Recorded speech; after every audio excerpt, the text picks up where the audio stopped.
Good evening, everyone. Thanks for coming back. On this week's show, we welcome TSN 690 Simon Tsalikis on our 4 Down segment as we discuss the Edmonton Oilers. Is it time for change? We also discuss the round of 16 UEFA Champions League.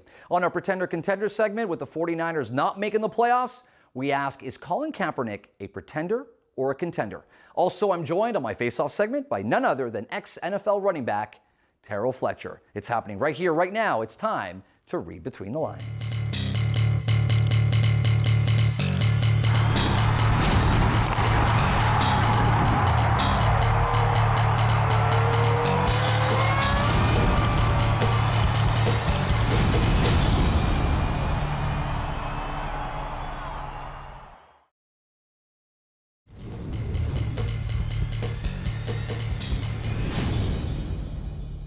This week's 4 Downs is powered by Videotron Canada as we discuss the round of 16 at the UEFA Champions League with some of the big names not winning their group stage. It's setting up some monster matchups as always. We want to hear about your predictions at facebook.com/RBTL Sports as well as on Twitter at RBTL Sports. We welcome this man right here, TSN 690, Simon Tsalikis. You gave me my first break in radio. Great to welcome you. Hey, great to be here. Good. To his right is Anthony Cornelli, RBTL contributor, as well as one of my co-hosts. Great to see you. Looking forward to your feedback. And to my left, David Hurley, RBTL contributor, one of my co-hosts. Great to see you, gentlemen. All right, first and foremost, a lot of expectations, a lot of anticipation. Last Monday, we finally saw some big matchups, big draws. What's one of the things that you're looking forward to the most with regards to the round of 16? I'm looking forward to the PSG-Chelsea game. I mean, I feel bad for PSG because the Sheikh put in hundreds of millions of dollars for them to win the Champions League, and they get unlucky by drawing Chelsea. I think if they didn't draw Chelsea, PSG could have made a great run into the Champions League. Don't count PSG out just yet. I mean, last year it took Demba Ba to score that goal in the 87th minute. Jose Mourinho coming in with the magical substitution. I do like Chelsea, this PSG, and I also do like Borussia Dortmund versus Juventus. That should be a fun matchup as well. When you take a look at small market teams, you look at the Porto FC Basel matchup. It's great for small market teams, but is it good for football? Is it good for soccer? Look, I think it is. I think this is a very special, unique tournament, right? With North American sports, we got the salary cap. It's nice to look over sometimes and see, let the big dogs eat. It's okay. Sometimes, in North, salary cap here, salary cap there. But a tournament like this, I think that's what makes it special. You can throw mad money at it, and that's what makes it unique. I also think it speaks volumes to what Porto's done as a club. I mean, Porto's made sales over the last 10 years of made $350 million in profit of selling their players to bigger clubs around the world. Are they the best with regards to creating new blood, young players? Are they the best? Because they seem to be just off the charts when it comes to Portugal's known for the youth development. A good buddy of mine, Mark Dos Santos, former coach of the Montreal Impact, he did a stage in Porto. They've developed over the last 10 years since they won the Europa League and the Champions League back-to-back. How many players did we look up that they just... Yeah, I mean, you look at Falcao, James Rodriguez. Falcao, they all came through the Porto system, and Sporting's not too bad either. They produced Figo and Ronaldo. But does it take away, when you take a look at these two small money market teams, right? And again, in between brackets, small money market teams. Does it take away the purity of the sport? Does it take away, if you take a look at how Champions League used to be, right? There's a bit of big change. Now one of these two teams are making it into the round of 8. Yeah. Some would say, you know what, they don't belong in the round of 8. As a traditionalist, as an old school soccer guy, I remember the Champions Cup, and my dad remembers the European Cup when it was the first 2 teams out of Italy or the first 2 teams out of England that were going. So what that would do is that the top 2 teams in Italy, if it would be Juve Roma, they'd go into the Champions League. The next 2 would go into Europa League or the old UEFA Cup. So now we have 2 tournaments that are stacked. And in the European Cup, when it was only 16 teams, it was only the winner of the top 16 nations. I think it's great. I think it allows some of these smaller clubs to strive to something. And it's a great way to showcase their talent, their academies. It's a cash cow too, though. Exactly. It's a cash cow. They can sell off maybe some other players. So I think it works out for everybody. It is very top heavy. But again, I think that's what makes it special. Let's throw it out there. Real Madrid, are they truly the favorites, or can somebody knock them off? Truly the favorites in my books. I mean, Bayern Munich will give them a run for their money, though. It all depends on how the draw is going to work out after the next round. But I really, really like Real Madrid and Cristiano Ronaldo to repeat this year. Any dark horses?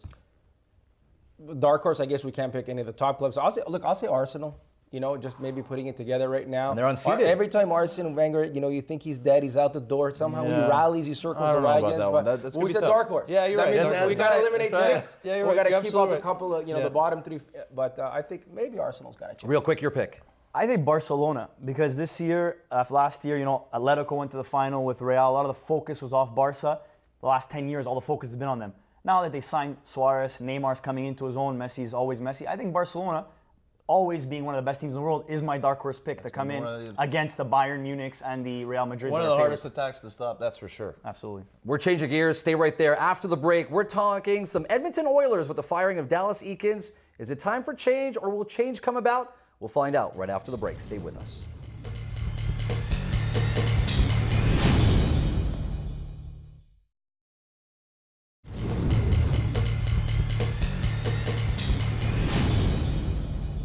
Welcome back. On this week's Four Downs, we're changing gears. We're talking about the Edmonton Oilers. They've won one game in their last 15. The firing of Dallas Eakins is definitely a good move with regards to the organization, but is Craig McTavish's ego standing in the way of seeing some success with this organization? We welcome back TSN 690 Simon Tsalikis. Great to see you. To your right, Anthony Cornelli. Thanks for coming back. And of course, David Hurley. Great to see you. All right, gentlemen, finally, Dallas Eakins gets fired. It's one step in the right direction. Is this going to be the epitome? Is this going to be the change that Edmonton needs? I don't know. I think it's a cultural thing, and it's a very scary thing. I grew up watching the New York Islanders and win 4 Stanley Cups and be the class of the National Hockey League. And you think, oh, they're going to taper off a little bit and they'll get some draft picks and then they'll rebuild. It's been 25 years since they've been relevant. The same we can say about the Raiders. Once that culture seeps into your locker room, that's why I don't believe in tanking and going out and getting a draft pick. Winning hockey games is very important because you got to keep that losing mentality, that losing culture out of your locker room. And how do you shake it? There's been teams that have been bad for 20 years. The Clippers, the Cleveland Browns. But is he the one to be blamed? No, this has to start entirely like any other corporation. It starts at the top. It doesn't stop with your I think Craig McTavish looks back at his career in time and he must think to himself, I should have wore a helmet, because some of these decisions that he's made are terrible. The draft picks, he's paying the same prototypical player every year, year in, year out. And then what does he do as his great free agent signing? Benoit Pouliot, give him $20 million. Are you kidding me right now? Andrew Ferentz was a great Andrew pickup, Ferentz is supposed to be your leader player on the team. He's not a leader guy. Yeah. I mean, the whole atmosphere, like you said, in the locker room needs to change. And this is what the problem with the NHL is. They always go after an old player and say he's got the pedigree to do it. No, he doesn't. He was just a player, and you're hoping that he has the pedigree to do it. For me, this is a rebuild 2.0. It's the second stage of rebuilding for the Oilers after 8 or 9 years. I think it's a 20.0 at this stage. It's 8 years without a playoff appearance. I mean, if you look at Pittsburgh, LA, Chicago, they rebuild properly. Well, they went out. It took them a while, but they cleaned out the Oilers drafted well with Hopkins and Nugent Hopkins and Yakupov, et cetera, et cetera. But where are they now? But the Oilers didn't go. The Blackhawks didn't go and get Denny Savard and Steve Thomas. They went and got guys that fit the profile. That their CV said this is the best person for the job, and they haven't done that. They've kept it in that old boys network. How excited are you now that Dallas Eakins is gone? Maybe a lot of the ego was playing them into play. They're going to let these kids play. I mean, that's ultimately what you want to do with these young guys. You want to let them play. You don't want to create too much of a system either for these guys to be in. Was that the issue with Dallas Eakins? How good are these kids, though? Are we certain that they're that good? Taylor Hall's a quality hockey player. We go back to that draft. He's not the #1 pick anymore. It's Tyler Seguin. For years, we thought Taylor Hall was the better player. So Nugent Hopkins, Eberle, they scored big goals. But at the same time, you're basing that on the fact that they haven't stepped to the plate yet. They haven't had a system in which we can actually see their best. Every time, though, even management gave him a contract. Instead of giving them a bridge contract, like Marc Bergevin has done with the Montreal Canadiens, he's gone straight out and given them $5 million. Well, when you do that, you're impeding your team. You can't get free agent talent in the league when you already maximize on these rookies who haven't really done much in the league. And that's where the organization's gone wrong. And it's look at the product. It's terrible. I feel bad for Oilers fans. Dallas Eakins paid the price. Craig McTavish still has a job. It's 4 or 5 coaches the Oilers have been to in the last 4 or 5 years. Why don't we start looking at Kevin Lowe and what he's doing? And forget about Kevin Lowe, the owner. The ownership needs to sell the team. He's more worried about hanging out with his dynasty buddies than he is on building a winning team. And the Oilers have a cult following.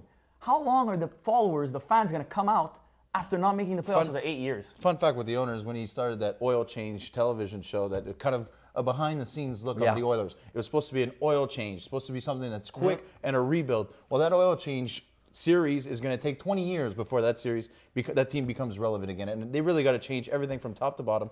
It's a sad day in Edmonton. How difficult is it going to be for the next coach in Edmonton to bring about any kind of change when we take a look at the power of McTavish? I'm not sure it's difficult on the coach. I think it's difficult right now on Craig McTavish. Who is going to sit behind that bench? You've tried the good cop, the bad cop, the X's and O's guy. What are you going to go? Are you going to get the guy who's going to crack the whip? They've gone through everybody. And right now, I just don't know there's a complete overhaul. You need to trade 2 or 3 young studs. You need to address the needs on the back end. You need to get some, grinders. Benoit Pouliot is that's a fireable offense. Yeah. Benoit Pouliot's $20 contract million is a for that fireable guy, offense. it's way too much. Well, stay right there because after the break, we're moving into our Pretender Contender segment as we discuss something completely different. The 49ers have not made playoffs. They will not be making playoffs this year. The question is Colin Kaepernick a pretender or a contender? Stay with us. All that and more, all right here on REID Between the Lines.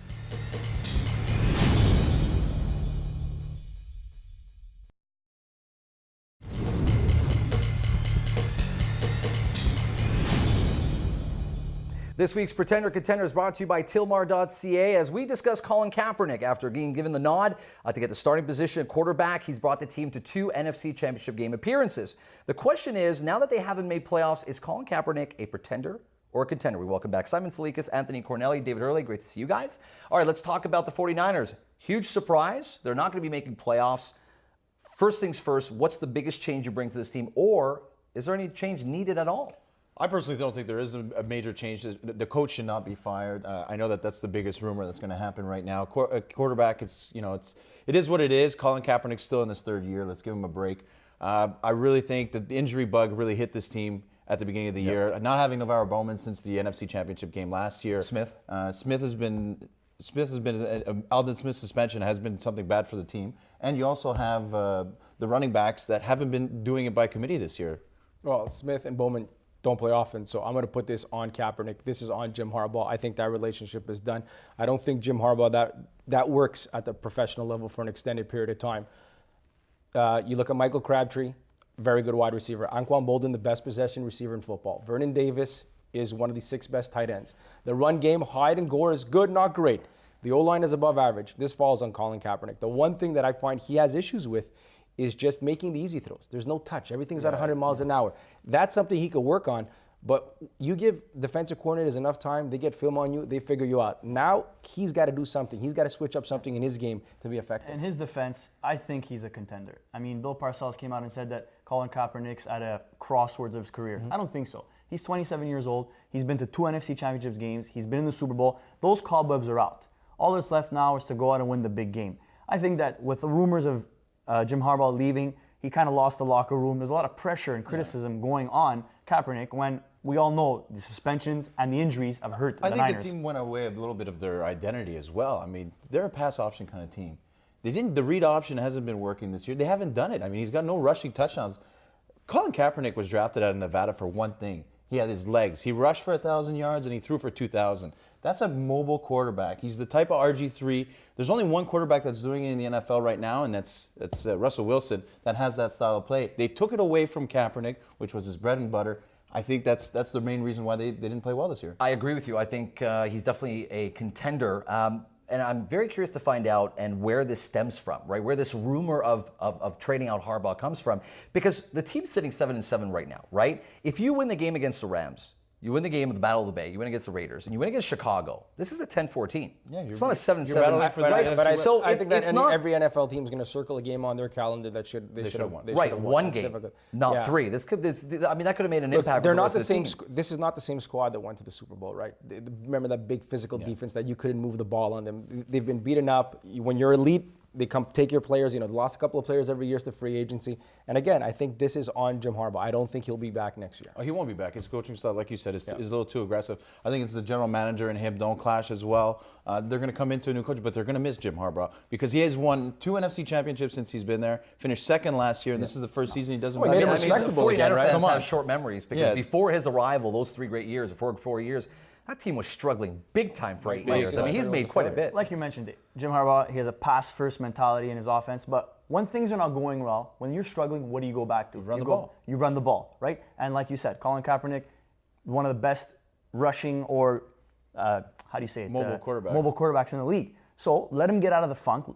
Make him run the ball. Yeah. He hasn't rushed for 1 touchdown this year. I think it's too early to tell. Like they say with players in the NFL or in any sport, when you come back from an injury or to get into the game, you just need to get hit. And let him get hit once or twice on the run, and I feel he'll get his guns going. We'll see next season. I think he'll bounce back, though. Hopefully we'll see you back. It was great having you on the show. I know you have a lot of stuff coming up. Where can people catch you and some of the fun stuff you're involved Well, I'll be on TSN 690 the next couple of weeks filling in for Tony Marinero on the Montreal Forum. You can follow me on Twitter at SimonTSN 690. Thanks for taking the time to do the Thank show. you, Adam. Stay with us. After the break, I face off against Pastor Terrell Fletcher, an ex-running back of the NFL. You don't want to miss it.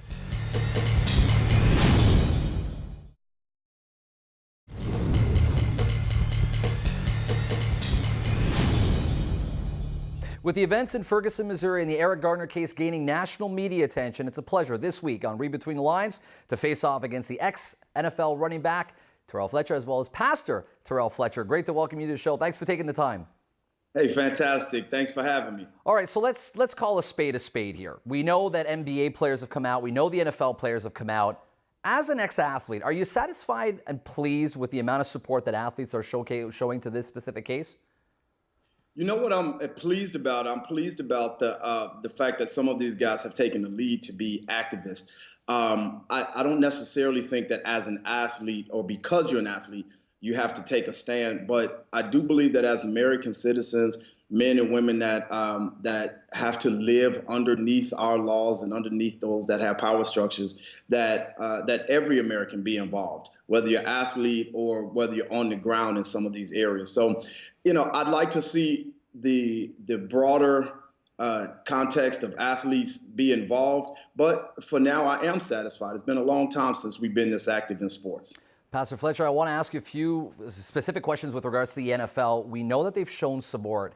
There's no denying the fact that they come from, very often athletes will come from impoverished neighborhoods. And you know, just like anybody else with regards to some of these communities, it's very difficult. The relationship in between police, people in these communities is very difficult.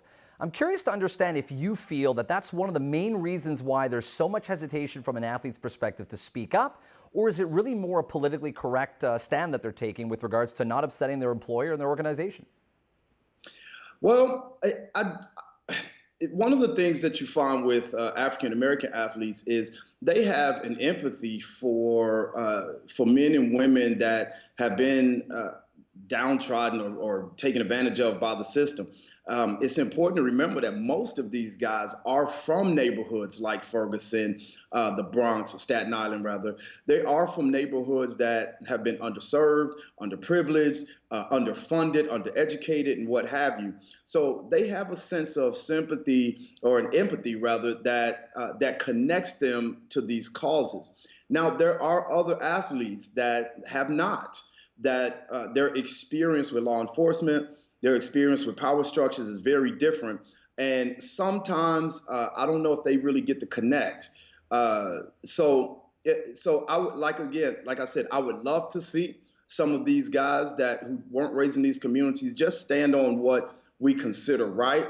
But at the same time, we have to give room for a sense of understanding that some of these guys are protecting their brands. Some are trying to make peace with their employers, and others may just quite simply have a different opinion about the matter. So, the dialogue is important to continue to have between communities, and it's important to remember that the divide in communities exists even on professional teams. There's no denying that there's a disparity in between the African-American athletes in the NBA, NFL versus the hockey players, National Hockey League, baseball, who have not stepped up. But that's also happening in football as well. You look at Peyton Manning, you look at Tom Brady, they haven't really come out and made a stand or taken a stand with regards to this issue. Are you disappointed about that, or is it something that unfortunately is just accepted? It's what we see on a regular day in and day out basis with regards to white professional athletes.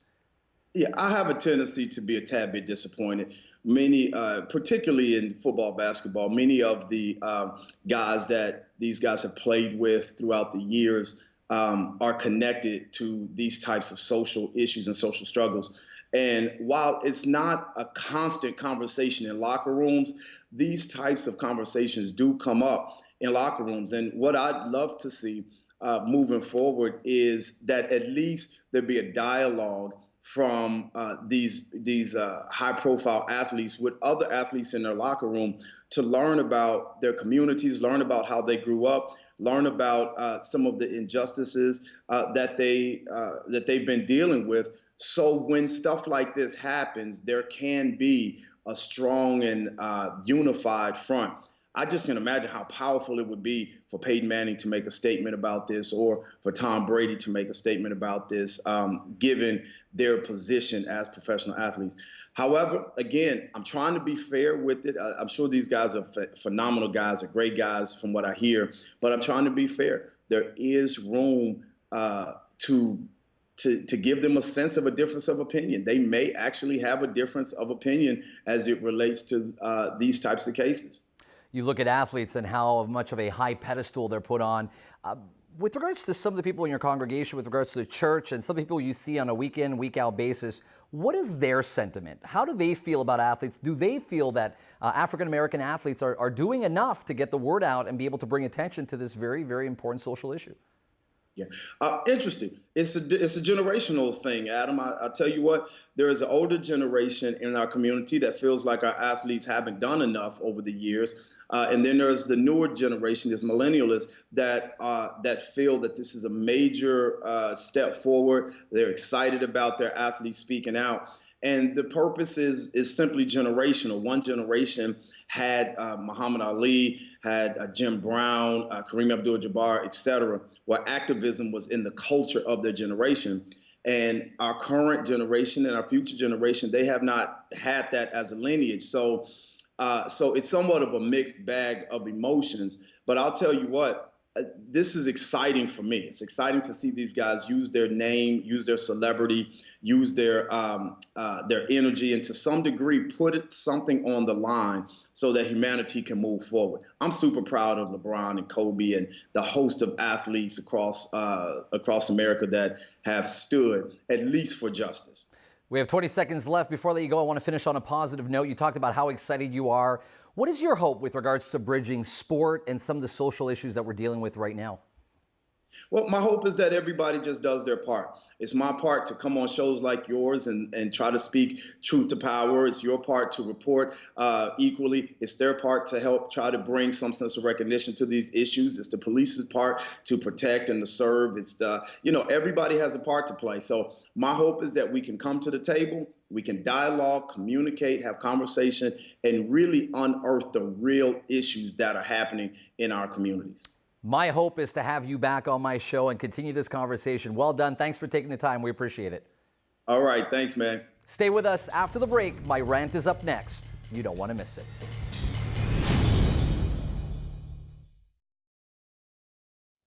First, the St. Louis Rams held their hands up for Mike Brown. And shortly after, NBA superstars LeBron James, Kevin Garnett, Kobe Bryant, and others wore I Can't Breathe shirts. These acts of protest are, of course, in regard to the events in Ferguson, Missouri, and the tragic story of Eric Garner. The last words spoken by a man strangled to death in a chokehold. They say sports and politics are two things you're never supposed to discuss, so think about the result when they cross paths. Now there's a new storyline. Should professional athletes be more involved politically? By making these bold statements, it shows that they not only care about making the world around them a better place, but it creates a formidable bond between the team and the community. Athletes and celebrities have incredible power to influence. They give people a voice and leaders in society where sometimes it could be hard, it could be tough to be heard amongst all the noise. Since then, many people believe that athletes should speak out more and pull their weight to impact their environment, while others think that they shouldn't be allowed to comment on such a touchy subject or make such public statements that clearly violate league protocol. For example, even though the league didn't punish the Rams, and rightfully so, you know they were not pleased. Because an athlete has a bigger platform than most, does it make it their duty to speak out? They're in the spotlight for what they do best, which should be winning games, while being law-abiding citizens, of course. While the athletes have developed a long history for making headlines that have people asking questions, this time the message is clear, and we do not have to read between the lines. Until next time, I'm Adam Reid. Thanks for being with us. Adam Reid's wardrobe by Carp.ca. Salon services courtesy of Glam Atelier, La Maison de Beauté. Guest accommodations provided by Holiday Inn Express and Suites. Catering services by Piatto Rustico, available at piattorustico.com.